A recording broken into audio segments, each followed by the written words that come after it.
Best of r/Tales from Tech Support episode 50. I am a software engineer now, but many years ago, while I was still in school, I used to work in tech support at a pretty busy store. I'm usually at the front of the house, but one day I had to man the phones for a couple of hours. It was going pretty well at first. People would often call and ask about our tech support plans or ask if we can fix my insert device here. Near the end of my shift, I got a call from this lady who was having difficulty opening her laptop. Before I could ask her any questions, she started screaming at me about the things they had tried. She said she tried to muscle it open, then she tried to use a pen to pry it open, and a nail file. Then she said she just tried a crowbar and it just bent the plastic on her laptop. After that revelation, she just stopped talking and I could feel her entitled stare like, hello, you're supposed to fix this for me. Anyway, I asked her, can you describe what you're looking at? She said, I'm looking at a laptop.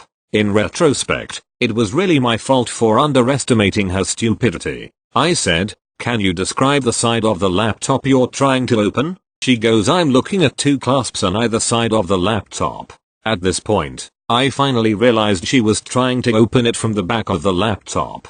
This fully grown woman decided to try opening a laptop with a damn crowbar before turning it 180 degrees. Once I realized this, I said, Mom, can you try turning it around and open it from the other side? She yelled back at me that was the back of the laptop and that won't work. Yeah, okay lady, you obviously know better than I do. Get your crowbar out. I sucked it up and, as politely as possible, I said, just give it a try. She says fine, and literally 30 seconds later she goes, OMG, it worked. And then click, the line goes dead. I'm hoping she realized exactly how stupid she had been and felt so embarrassed that she hung up. I have a ton of stories like this, so if you want more let me know. Thank you. Next. Many years ago I was an online tech support reps for a new ISP/content delivery service in the early days of the internet. I was one of the customer support reps people called when they had issues with their dial-up modems or service connect points.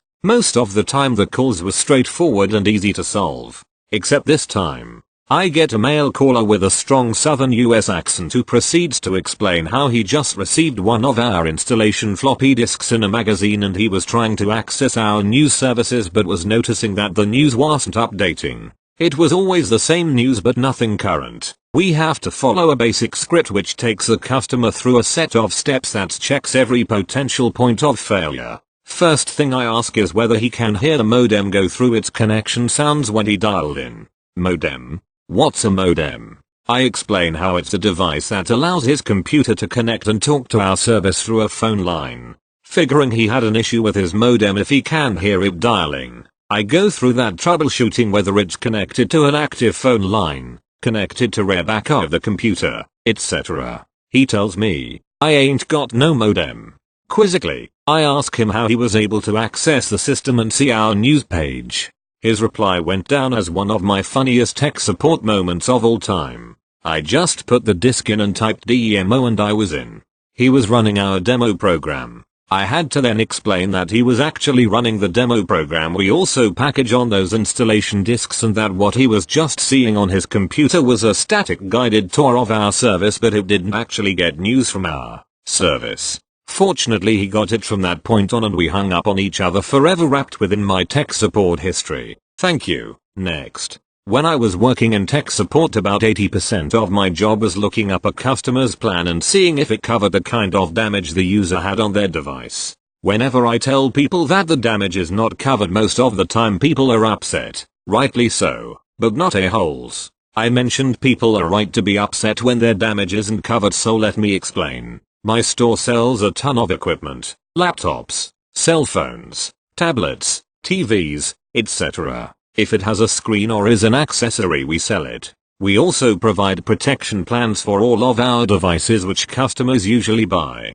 However, our salespeople are particularly bad at reviewing the details of these plans and they will sell a plan by telling a customer that it covers something when it doesn't.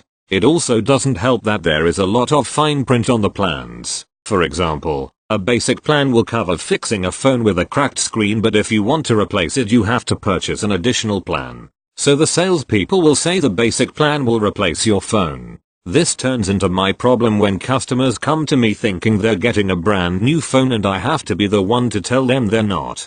Cue the yelling. I don't think I deserve to get yelled at for this, but I understand why they're upset. This story is of a particular guy who is a lawyer, or claims to be at least, who came in with a phone that had a cracked screen. Customer: I dropped my phone and the screen cracked. I bought the protection plan. I asked him for his name and phone number to look up his plan and I found it. TS: Great, I found your plan. It looks like your phone is covered under this plan. Customer: Awesome. So when can I get my new phone? TS: Well, actually your plan does not cover a replacement, but what we can do is send your phone to our repair facility and replace the screen for you. Now, this guy never raises his voice, which I appreciate, but he does talk at me rather than to me. Customer: That is unacceptable. The salesperson who sold me this phone guaranteed me that I could get a new phone if anything happened to this one. TS: I'm sorry sir, the computer is telling me that I can't go ahead with a replacement, but I can get your phone fixed good as new. Customer: No, I am a lawyer and I read my plan. It said that in the event that my phone was to be damaged that I am owed a replacement phone and that's what I want. TS: So I'm looking at your plan and it does not cover a replacement phone. That would have been an additional plan you would have had to purchase. I figured if this guy was a lawyer he would have realized that the plan details said he would have had to purchase an additional plan, right? At this point, I've spent about 15 minutes helping this guy. We're a pretty busy store and get a lot of customers, so I have a line of about 5 people forming behind this guy, so I had to ask one of my co-workers to help the other people. I wanted to get this guy taken care of quickly, but he was determined to take up about as much of my time as possible. TS: Sir, if you would like you can purchase the additional plan now and I can get you a replacement. Customer: That is unacceptable. I already paid for my plan. At this point, I called my manager over to take him to the side so I can take care of the other customers. This guy proceeded to argue with my manager for another 2 hours about his plan. This guy talked for 2 whole hours about his plan. Like holy shit, I didn't realize that was even possible. I asked my manager for details after the guy finally left. He said that the guy pulled out a copy of his plan, and sure enough, the plan he had said that phone replacements were covered. However, there was an odd discrepancy because the purchased plan name did not match the plan name that the salesperson had actually sold. At that point, my boss and I were pretty pissed at the sales department and he complained to his boss about it. This is not the only story I have about this particular thing, but this was definitely the most ridiculous sales screw up we've had to fix. Thank you. Next. Not too long ago I was a software engineer at a huge enterprise company. I was on a 12-month contract at this place. During the interview process I was told they were looking for someone to modernize legacy code and take control of some projects. For those that don't know, legacy code basically means code that is old and riddled with bugs but still plays an important role in the business. So when I started there they had a computer waiting, which was awesome as other places have taken a while to get me one. It is usually important that I receive a company laptop because it has some very specific company configurations pre-installed so that I can access certain systems required to do my job. During my time at this company several frustrating things occurred. The first thing was kind of a day-to-day thing, so I was told I was brought in to help modernize the codebase. However, every time I try to do my job other employees, the full-time employees, kept telling me to change things because it's not the way they have been doing things. When I would review the code of some of these guys I would point out certain mistakes or ways things could be improved and they would tell me to shut up because we've been doing it like this for 20 years and I'm just thinking yeah that's the problem and the reason I was hired. When I would go to me boss about it he just said that the employees don't want to change so I just had to roll with it. I had talked to a few of the full-timers and they said that management doesn't care unless we can show them hard numbers as to why we should do something differently. With this in mind I talked to a bunch of people about these issues to see who would be interested in helping me change things. We went full Skunkworks with it, creating private projects to rewrite parts of the codebase. Skunkworks is basically a secret project within a company that the company is not aware of. I had a buddy working on this with me at the time. My friend got us a private server where we could run benchmark tests on the new code and the old code. We found out that the new code of course is a lot more efficient than the old code. We also had plenty of metrics to back us up. When we presented it, we were just met with the boss saying that the employees don't know how to write code like this, so we can't do it. Awesome. The second thing is very specific and happened once. I was in a meeting, and while I can't remember what the part of the code we were talking about, one of my tram members suggested we use a NoSQL database for something. This was a big deal because this kind of database would be a very large change for this place. I gave my full support because we could use it for other parts of the program. This is when the team lead chimes in. He said, "I mean, we could just use the file system." I'm sitting there like, what did he just say? He went on, "There's no real difference between a NoSQL database and the file system, so we don't need it." It took me a second to process the stupidity of this, and I just said something along the lines of, "That's by far the dumbest thing I think I've ever heard." Yep, that's how done I was with all the bullshit. I went on to explain that these two things are very different. Eventually I ended up leaving for a better opportunity because I was exhausted with all their crap. Thank you. Next. This is gonna be a more wholesome post, so enjoy. It's also gonna be long, which deal with, I guess. I'll make it as short as possible. Before I begin, I should say I'm not tech support per se, I just know a lot about computers. I've taught myself JavaScript and am currently learning C++, well versed in the Adobe suite, and I'm the family member everyone goes to for help with their tech. For the past few months, I've been volunteering at the local retirement home for a woman I'll call Grandma. The name will make sense in just a bit. Grandma is an older woman in her late 80s, early 90s, and used to be a teacher at my current high school. Her family has lived in my area for years, since the mid-1800s, and she wants to get a street in town named after her family. To make her case, she's been writing the story of every family member and putting them into binders. Since she fell ill, her hands shake so much that she no longer could type the stories and wanted a student typist. She went to my high school principal, her old boss, to ask for a typist. After sending an email out, my math teacher told me about it since I'm a fast typer, 88 WPM. Well, after typing up story after story for her, I understand why she wants the street renamed. It's been home to the past 13 or so generations, and every single person in her family line back to the mid-1800s, was a teacher, police officer, judge, court martial, or served in the military. Every last one. And since I live in a historic area, that's a really big deal. I've been working on getting her campaign in the works, organizing and typing all her stories up, when recently during one of our sessions, her printer broke. And I mean broke. As in, I heard a clunk followed by a high-pitched whine. I quickly jumped up to unplug the thing, unsure what was going on. She told me she'd ask the tech guy at the home what was wrong since it sounded really bad, and what if something blew up in there? I don't want you getting hurt. Turns out, something did blow up. What exactly I don't know, but she got a new printer our next session. We finished typing up her last story, the story of how she met her husband of 50 plus years in high school and how she got him a job at her work, and then she turned to be with pouty eyes.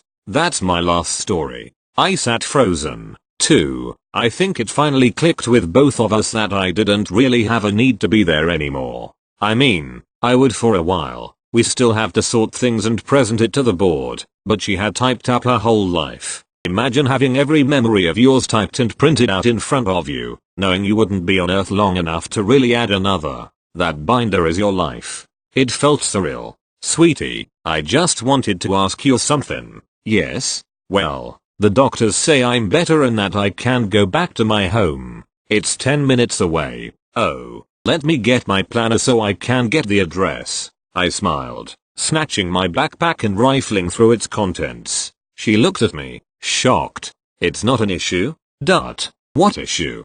The distance. It's 10 minutes. That's nothing. But that's one way. And I know you have school. Then I'll come on Saturdays. That way, you don't have to worry. Guys, I wish I had a photo of just how much her eyes lit up.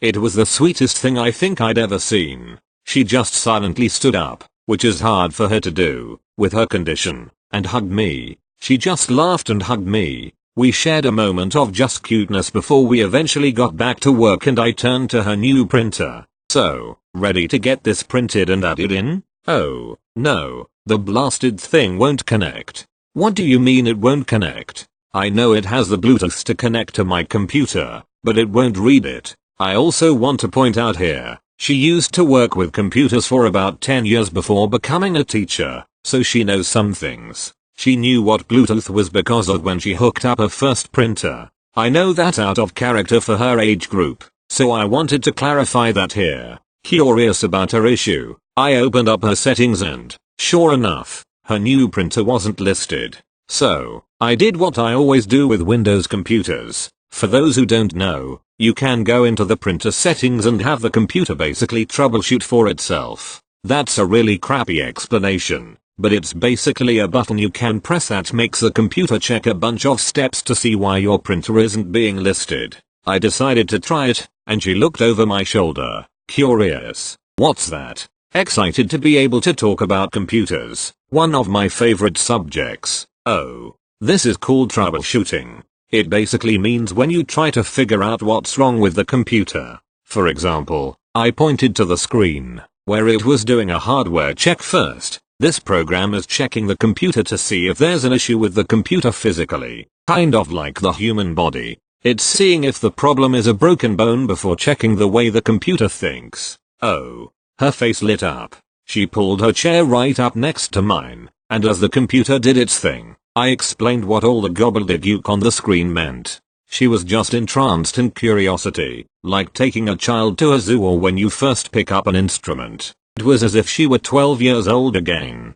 Eventually, we figured out the problem. The printer wasn't sending out the signal properly, going through the wrong Wi-Fi or something. I didn't 100% understand the issue, but I was able to fix it. With that, we got the last story printed, and Grandma just looked at me in awe and amazement. You know, you're going to become someone great. She beamed. Like Bill Gates. I just smiled back as I slipped her story into the right binder, right along with the other 100 or so stories crammed into the 2-inch wide space. I love you. I froze. I don't know why. I just wasn't expecting to hear that. I didn't realize until she said it how much I loved her too. I'd been coming to her place once or twice a week for the past 3 months, and in that time, she had basically become the grandma I didn't have. My dad's parents passed while he was in college, and my mom's mom passed when I was young. My grandpa is the only one I have, and he acts more like a crazy uncle than a grandpa.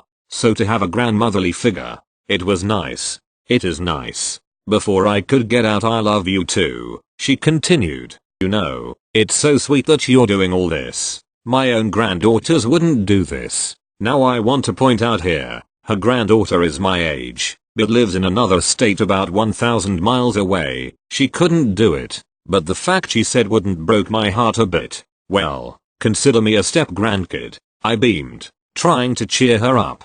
Sweetie. She rolled over, putting her hand on my forearm. I already do. This was my last visit with her on Thursday. Next time I'll see her is next week, and I can't wait. After this last visit, I finally reached my 100 hours and I don't have to go anymore. But I don't care. I know I should tell my principal I got my hours and let someone who needs the hours take the position. But I just can't do that. I just can't. I know it's wrong, but I just can't leave her. I mean, she's my grandma, after all. Hope this made y'all smile. TL. Dr. Grandma's printer wasn't reading correctly and I taught her how to troubleshoot her computer. She called me her granddaughter even though we're not related, and I'm just a volunteer typist, which is why I call her grandma. Edit. Thank you, kind stranger, for the gold. Thank you. Next. Last year, I was on a school trip with some of my classmates and my best friend who,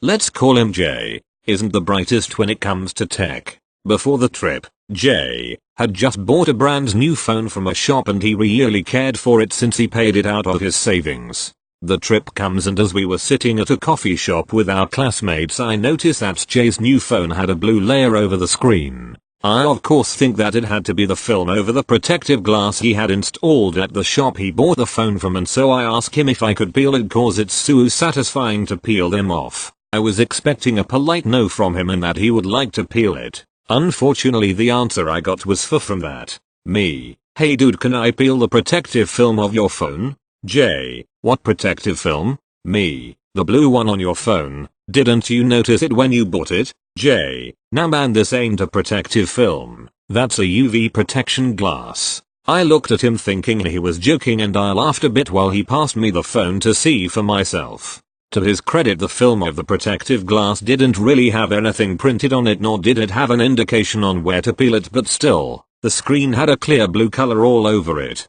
How can someone not notice that? I tried peeling it with my fingernail but Jay immediately freaked out. Jay, don't peel the glass. He really thought I was trying to remove the entire protective glass. I didn't really listen to him and peeled it anyway. Me, see, it's just a film to keep the screen clean of fingerprints. Jay looked at me so confused since the protective glass was still on the phone but the screen was not blue anymore. After a moment of realization, Jay finally put the pieces together and laughed too and thanked me. I still laugh at his confused face but still can't explain how he managed to use the phone, especially in the dark, with that blue film. Thank you. Next. Cast. $me. Help desk manager / tier 3 support / other duties as required. $FT. Field technician. $SEA. Client CEO. Back when I first started my IT career, I was employed at an MSP before MSPs were a thing. It was a small MSP but quite knowledgeable. One of the few Microsoft Gold certified partners that had fewer than 15 employees. Even though back in those days, the MCSE exam was a joke because of all the brain dumps, it still required a bit of effort to get a business classified as a Gold partner in multiple areas. During my time there, I started out as level 1, worked my way up to level 3 and then help desk manager. One slow business day, which is how we like our days, I was supervising the help desk, and also a couple of technicians we had out in the field at client sites. I get a call from one of the on-site techs. He is all short of breath and speaking really fast. $me. Hey, $FT. What's? I don't even finish. $FT. Quick, you need to get rid of the disabled users group in AD. Like, right now. $me. What? Why? That's our standard group for disabled users. Scruffle shuffle scratch scratch. $me. Hello? $SEA. I am. $SEA name. Who am I speaking to? $me. My name is $me. I'm the help desk manager at company name. $SEA. Please explain why you have a group called disabled users in our directory. I proceed to explain that it's a standard organizational group we use to organize user accounts for former employees who have since departed, as part of our user departure procedures. Basically every AD account gets disabled and moved into that OU, and then gets cleaned up at a later date, usually end of every quarter. The $SEA starts rambling on and practically screaming about the problem, and I finally get the gist of the issue. By this time, my boss, one of the partners, is hovering over my shoulder because he's heard my half of the conversation, and the $SEA can be heard beyond the handset. He puts the phone on speaker so he can listen to, but at that point, all he catches is, $SEA, change the name of the group or we're going to cancel our contract with you. Well, that's never a good statement to hear, but I promise the $SEA I'll get on it right away, and I'll update her once it's done, just to get her off the phone. After hanging up, and double checking, making sure the line isn't still open on speaker, and also moving to a conference room, I talk it over with my boss, agree that it's an issue for the client, and brainstorm a few alternative names. Eventually, we settle on deactivated user accounts, and proceed to make the change in AD. Boss follows up with $SEA the same day to do some damage control. When $FT comes back to the office, we find out that the $SEA, who we knew was still relatively new in the position, asked $FT to show her the procedure for employees leaving the organization. So she was watching him like a hawk when he logged into AD to show her the whole process of disabling the user account and moving it to the disabled users OU.